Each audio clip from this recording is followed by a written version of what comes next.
Welcome to the Disgruntled Losers podcast, Bad Boys 3.0 mini-series where we're going to follow the Pistons through hopefully what is a long playoff ride.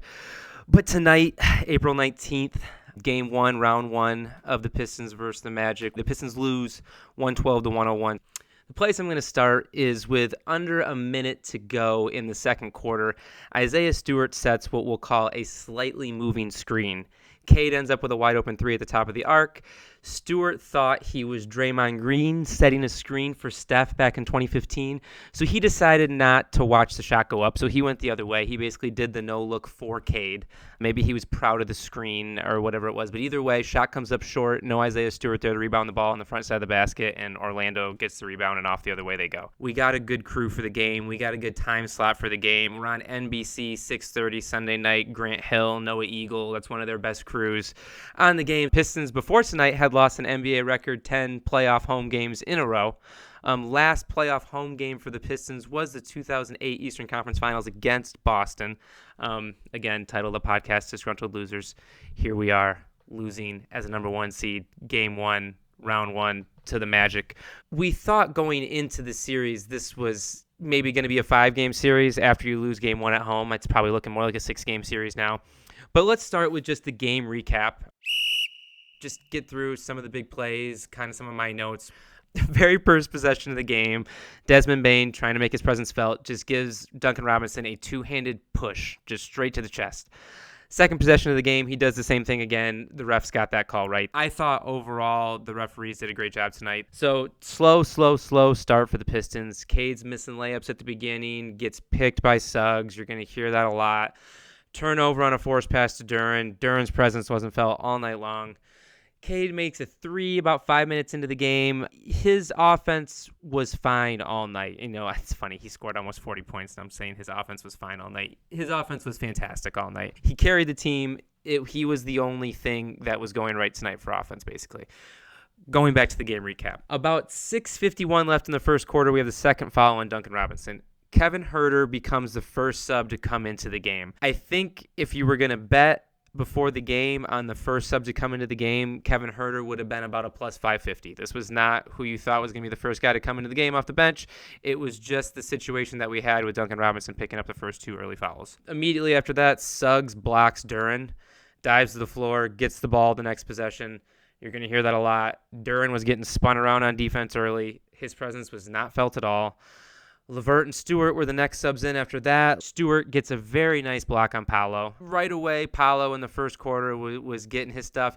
He was making hard shots, and you're going to hear that in the game notes here, a lot of times I just write down, that's a hard shot. Like, I don't know what you want the Pistons defense to do on that. Paolo just made hard shots tonight. So Jenkins hits a three right away when he comes in.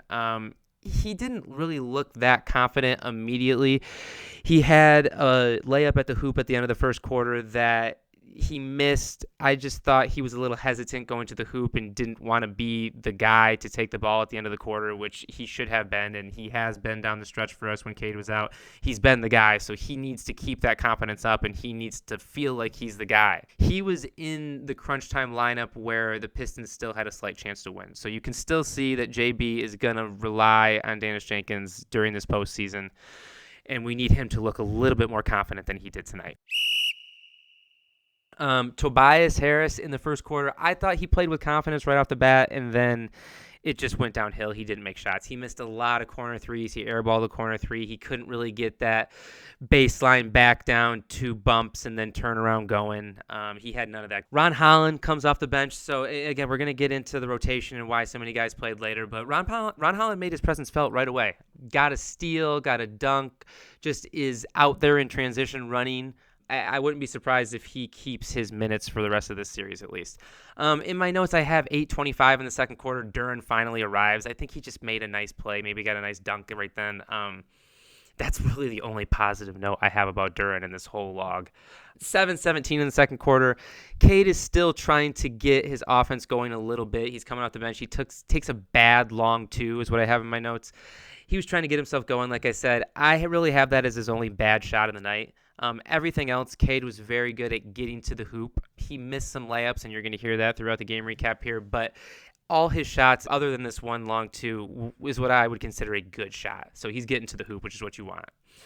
And that right after that, I have Paolo is making very hard shots. And I should have mentioned right off the bat, Paolo was talking right from the beginning. Desmond Bane and Isaiah Stewart got tangled up before the game. The broadcast got that a little bit. I haven't seen too much on social media yet. I wonder if we're going to get a little bit more of like shots of people that were there of them getting tangled up a little bit. But, you know, those two guys like to put on a show, and it made sense. If you were going to pick two guys to get tangled up before the game, I think Bane and Stewart would have been at the center of your bingo card there.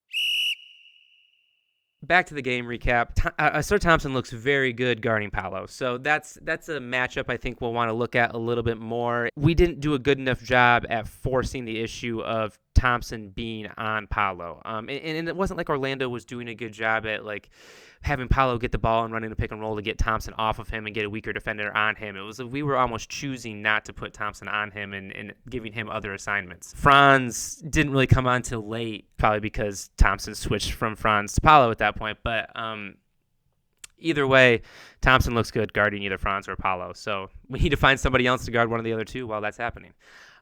I have 2:50 in the second quarter. Paolo picks up the talking. You're going to hear that consistently. I have the third quarter, 10 minutes to go. Paolo starts talking again in the second half after hitting another tough fadeaway. These are tough shots. I don't know what you want to do. He then throws a pass, and he starts talking after this pass, and it was probably worth talking about. He throws that alley-oop from the left wing. He hits Wendell Carter Jr. And it was basically a no-look pass. It was a really nice pass. And Orlando starts the second half on an 8-1 run. And it's 63-54 Orlando at that time. Orlando had been consistently up 5, 8, 10, 12 points the whole first, second quarter. Pistons did draw it a little bit closer at halftime. But like I said, Orlando just got an 8-1 run to start the third quarter. Pistons immediately answer with a 10-0 run. Cade looks calm. Cade's getting into the paint. This is where Cade really starts to take over offensively, is here at the beginning of the third quarter. And from that point on, it sucks because Cade did look better offensively, but everybody else went away. There was no production from anybody. Up until this point, we were at least getting people shooting the ball with confidence. And then I felt like it's about midway through the third quarter and into the end of the game, it was just we had to have Cade start everything on offense, and that's tough. And we need probably a little bit more from Jenkins. We need a little bit more from Harris. I mean, that's really the only thing we got. And Sir Thompson a little bit too. I should say that. Sir Thompson had a couple nice passes tonight, but you're just going to need some playmaking, and we shot the three ball well is the thing. And I want to get back to the game recap, and I'm going to get to the box score here, but just watching the game, I wouldn't say we shot the three ball well, but we shot it good enough to win. That was not the issue, and that's what everybody thought the issue would be. And so if you told me we shot the three ball good enough and we lost, that's a little bit discouraging, definitely. So Cade hits a three with 7:01 in the third quarter to tie the game.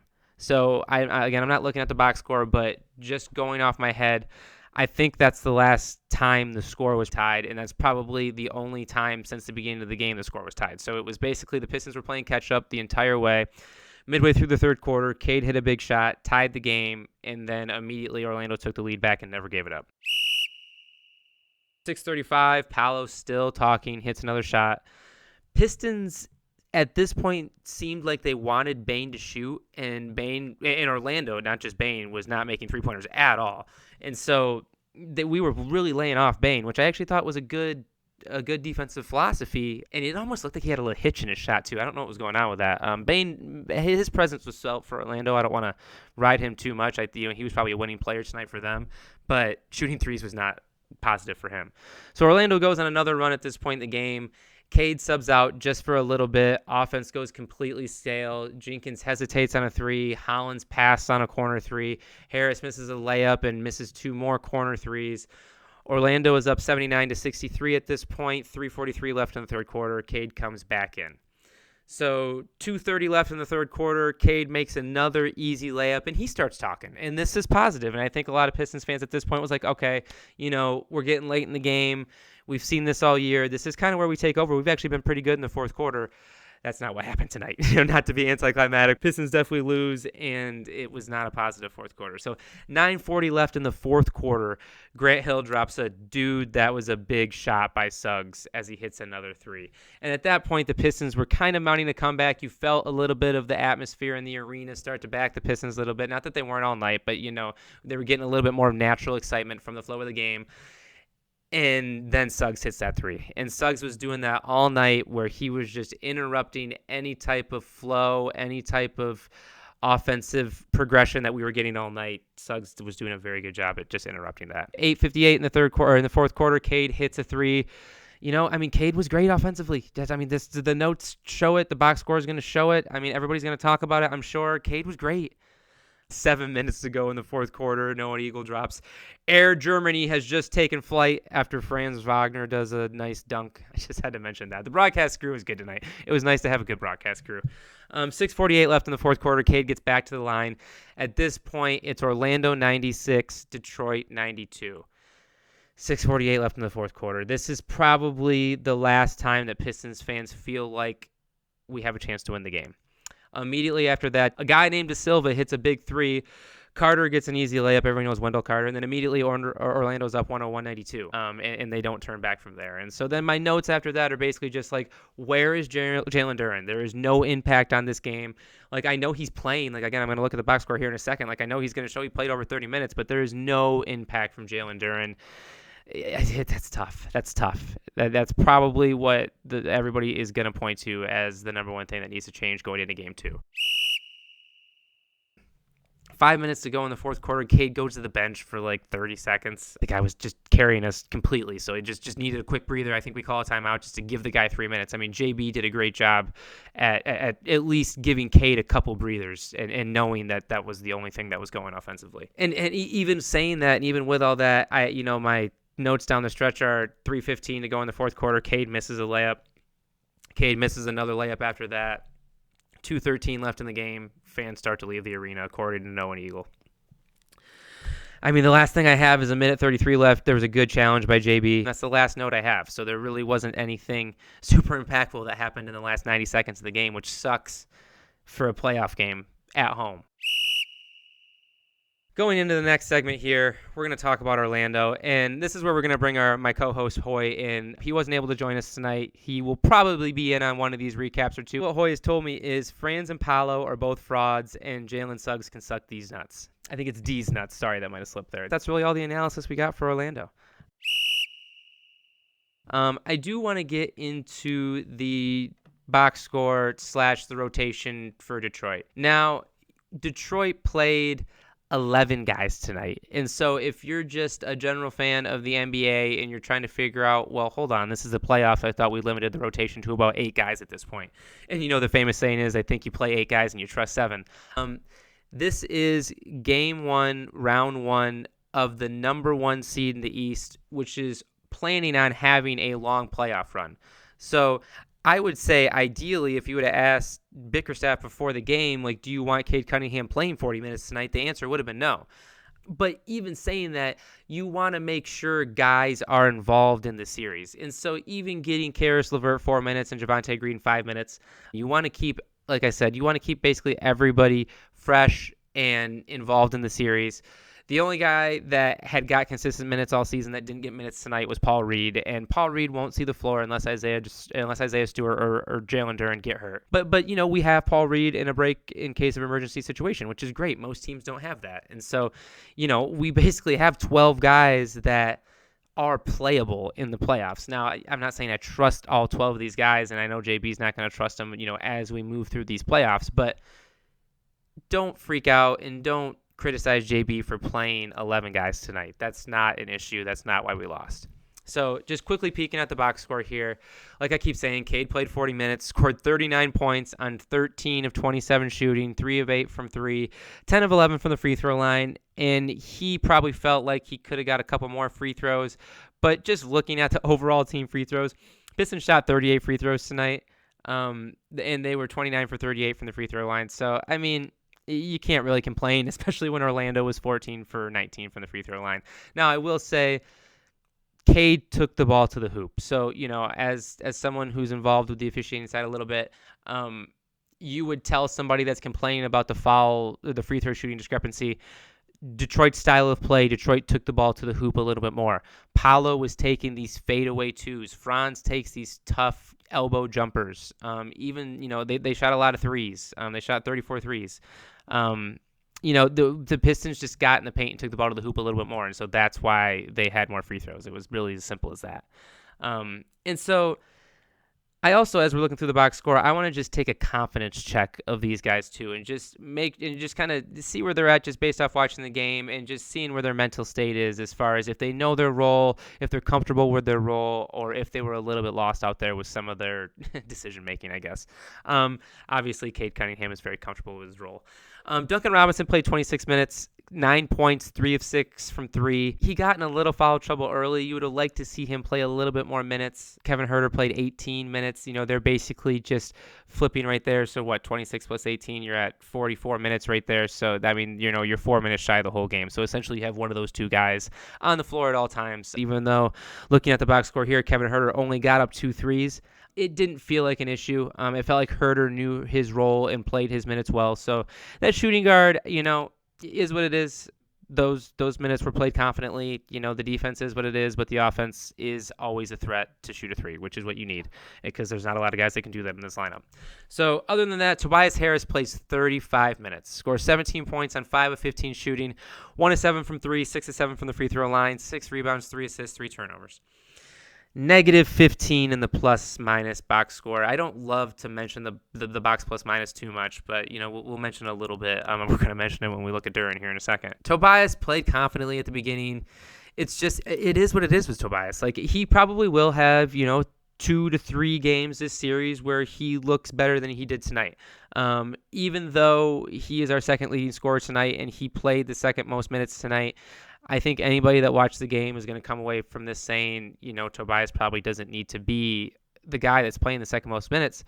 But going back to what I was saying earlier about we don't really have any playmaking, you need 2 of these 3 on the floor at all times. You need Cade Cunningham, you need Dennis Jenkins, or you need Tobias Harris. You need 2 of those 3 on the floor at all times, or you only have one playmaker. Sometimes you can substitute a Sir Thompson in for a little bit of playmaking, but that's really it. So those are your 4 guys that are going to make the offense go. And really, it's only 3.5. And really, if you're counting Tobias as he's probably a half too. So really, it's only 3. And that's tough, especially as a number 1 seed. Let's get to Jalen Duren right now. So he plays 32 minutes. He scores 8 points on 3 of 4 field goals, 2 of 4 from the free throw line. He gets 7 rebounds, and like I said, 32 minutes. He commits 3 turnovers. He is a negative 21 in the box plus minus. I need to take a drink of Celsius right now. Hold on, I'm dying. I already said it once. His presence was not felt at all. At all. And now I'm not going to sit here and say Jalen Duren needs to be demanding the ball in the post. And I'm also not sitting here and saying that like he wasn't trying to box out and rebounding and things like that. It's just the fact of the matter is his presence was not felt. Orlando's, Wendell Carter Jr. and the guys that got coming off the bench, these should be mismatches for Duren. Duren is physically superior to all these guys. And now I know we tried to get the ball into Duren a little bit. We actually turned the ball over more often than not when we were trying to get the ball into Duren. I mean, it's a combination of bad passes and Duren wasn't getting good seals. It just was a combination of bad recipe for everything. But Duren just needs to find a way to make his presence felt. I know that's kind of lame analysis, but it's really all we have. And I would assume he would. Like, I want to flip this now and start being a little bit positive about Duren. I would assume he will start to make his presence felt as this series progresses. He's so physically superior to these guys. I have a hard time believing that Game 2 is going to look like Game 1, and I think we'll start to see the old Jalen Duren as we progress through this series. Because he can be a pivotal point of the offense. He really has turned into a little bit of the soft hands that like a Bam Adebayo has, where you can get him the ball in the post. He can give you a little spin move and give you a little underhand layup, or he can give you a little mini hook. In transition, he can be dangerous. Not the pick and pops, but the pick and rolls. He's a good rim runner. There's just we got to figure out ways, and I got to move on to something else. And so, I mean, Asur Thompson's the last guy in the starting lineup I haven't gotten to. 25 minutes. He's a -5 in the box plus minus. I guess the boring analysis is you probably want to see more Asur Thompson. Like, I guess, the boring analysis is maybe it's just, Tobias is playing 25 minutes and Asur is playing 35 minutes in game 2. And I don't want to really get too much on JB because I think JB's done a great job. I don't think he did anything wrong tonight, and I think he's done a great job all year. So I'm going to lay off JB and let him do his thing, but maybe that would be the one thing. Jenkins plays 22 minutes on the bench. He scores 6 points. He goes 1 of 7 from the field, 1 of 6 from 3. 3 of 4 or 3 of 6 from the free throw line, -11 in the box plus minus. He played okay. First playoff game as a guy that started the season on a 2-way contract, and me sitting here saying he's one of our basically 3 or 4 playmakers that we're going to rely on, that's a lot. That's a lot to ask on a guy. But I do think he's up for the task. I've compared him to, the first year that Jalen Brunson came onto the scene with the Dallas Mavericks. So I'm kind of really stuck in some hot takes with Dennis Jenkins. And so I'm going to kind of stick with him and I'm going to ride those out, and I'm not selling any stock on Jenkins. And so I would actually expect Jenkins' minutes to go up. Like I said about Herter earlier, Jenkins was in crunch time. Like I said, there was about 3.5 minutes to go. The Pistons still had a chance to win the game. Jenkins was in on that lineup, and so I would expect him to keep playing these mid-20 to high-20 to, gosh, we'll see how many minutes we can get him to play, and hopefully we can get him to make a couple more shots. That's going to be key to us hopefully winning game 2 through 5 and making this the 4-1 gentleman sweep that everybody was hoping it was going to be. Other than that, guys off the bench, I'd mentioned Herter a bunch.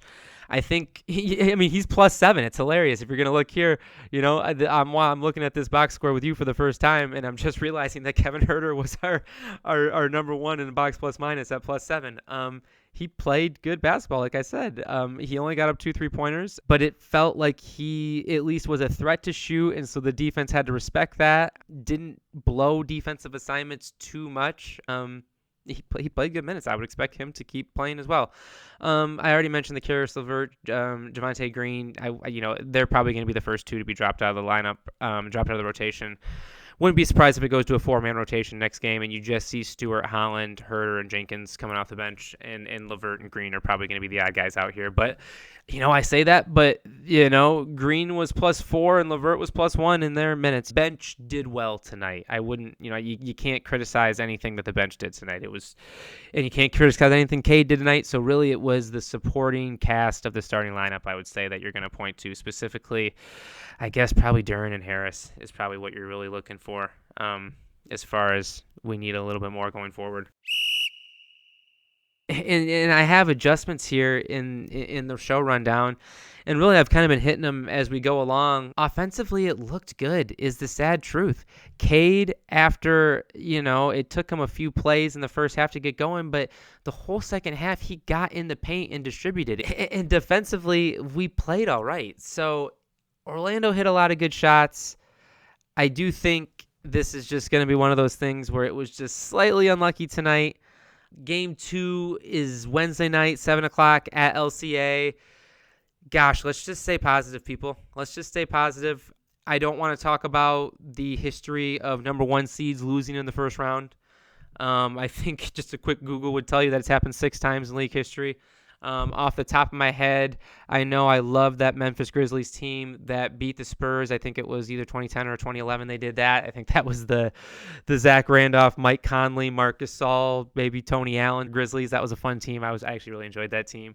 I remember the Heat beat the Bucks. I think that was that Jimmy Butler possibly? I think that was one of Jimmy Butler's runs with the Heat as an 8 seed. Did they go to the finals that year? That's crazy. But other than that, like I said, let's stay positive. Cade's going to lead us, and the supporting cast is going to get there. Let's stay positive, people. Game 2, Wednesday night, 7 o'clock, LCA. I'll talk to you guys after that. Good night, everybody.